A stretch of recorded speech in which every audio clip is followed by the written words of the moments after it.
Today, we are going to learn about the untold story of Narendra Modi.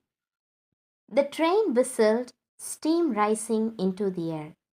A small boy, barefoot, rushed between the customers.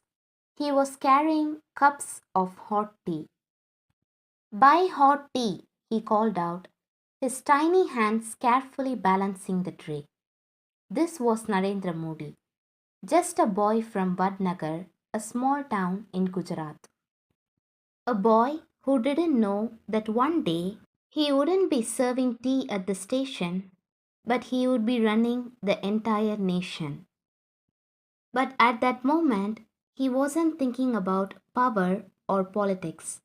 He was just thinking about helping his father making a few extra coins. He used to watch the trains.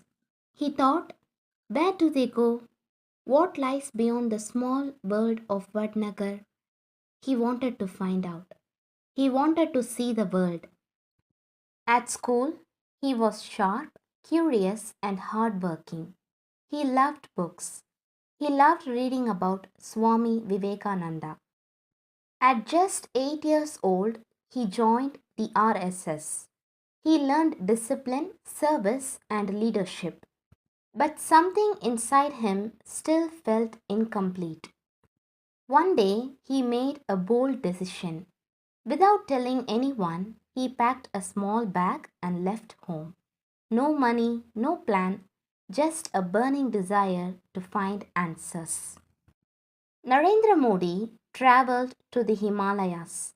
For 2 years, he lived among monks and saints.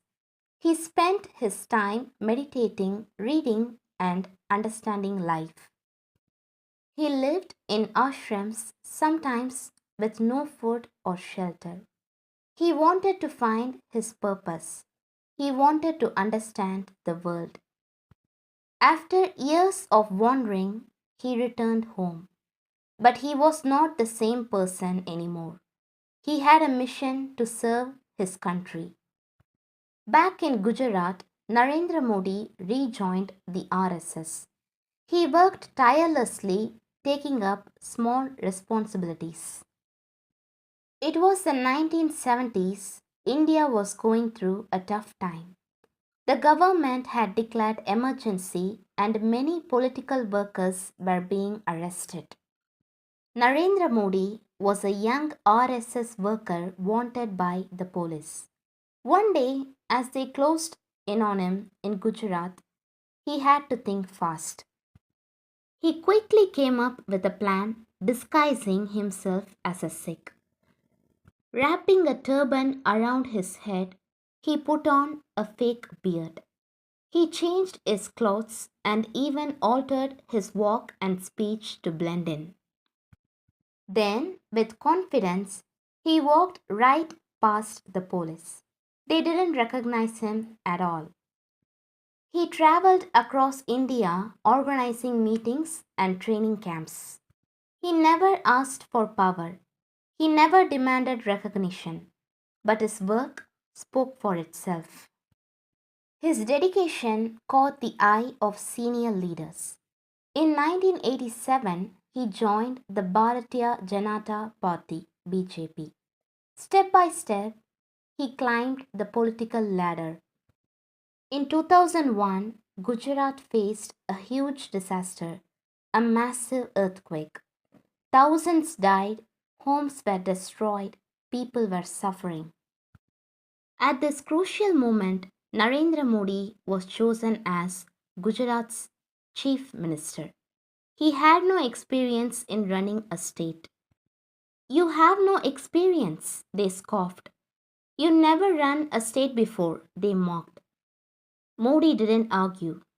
He simply rolled up his sleeves and got to work. He rebuilt cities, he restored industries. But then 2002 happened. Riots, violence, bloodshed. The world pointed fingers. The media called him a villain. The courts investigated him. Did he break? Did he step down? No. He stayed silent. He didn't waste time fighting back. he just worked harder.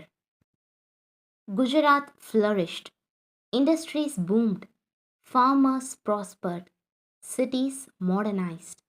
By 2013, people across India began asking, can this man do for India what he did for Gujarat? 2014 was a historic year. The country was tired of corruption. Jobs were scarce. Inflation was high. People wanted change. Narendra Modi stepped forward. Give me 60 months, he said. I will give you the India of your dreams. He traveled from city to city, village to village. He shook hands with farmers, spoke to workers, connected with the youth. And when the results came in, history was made. A tea seller's son had become the Prime Minister of India. Modi wasted no time. He introduced Digital India to modernize technology. In 2024, Narendra Modi once again stood for elections. His opposition was strong.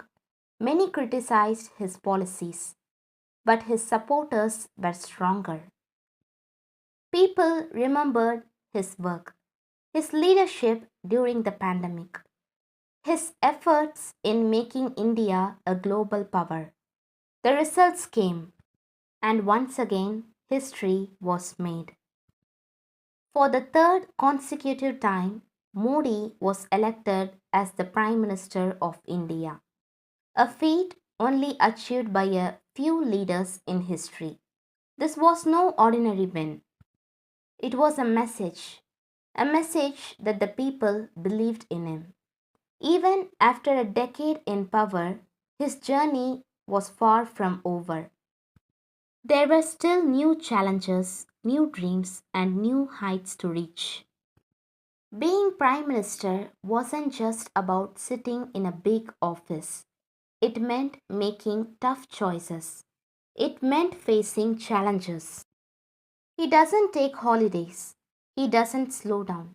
Because in his mind, there is still so much to do, so many dreams left to fulfill. Some call him a genius, some call him controversial. But one thing is certain, his journey is far from over. His story is still being written. Because the untold story of Narendra Modi is not about power, it is about willpower.